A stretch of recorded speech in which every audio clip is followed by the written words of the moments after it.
आरडीर बाबा अखंडलमणि मंदिर निकट जड़े सेवायतों घर भीतर माटी तलु विरल मूर्ति सह लक्षाधिक टंकार सुना अलंकार उद्धार।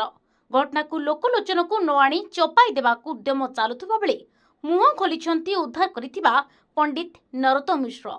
सूचना मुताबक बाबा अखंडलमणि मंदिर निकट सेवायत रवि नारायण मिश्र घरे किछि दिन पूर्व किछि अलौकिक घटना घटिबारु से वेदाचार्य भूतत्व पंडित नरोत्तम मिश्र आलोचना करथिले।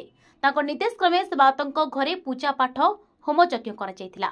घर भितर 6 फुट लंब और 6 फुट ओसार विशिष्ट 15 फुट गभीर एक गर्त खोलिबा परे एक पितल हेंटा भितरु विभिन्न प्रकार स्वर्ण अलंकार सह शिव पार्वती गणेश कार्तिक वृषभ आदि विरल प्रजातिर मूर्ति उद्धार करा जायछि। पंडित नरोत्तम मिश्र उद्धार होइथिबा समस्त अलंकार और मूर्ति सुना बोली दाबी करबा सहित यह बाबा अखंडलमणि संपत्ति होई पारे बोली अनुमान करिसेंति। अन्य पक्षरे सेवायत जनक अलंकार कथा अस्वीकार करने सहित मूर्ति गुड़िक पितल धातुरे गढ़ा बोली कहिसेंति। प्रशासन एथिरे हस्तक्षेप कले प्रकृत सत पदक आसिबो बोली साधारण आलोचना हेउछि।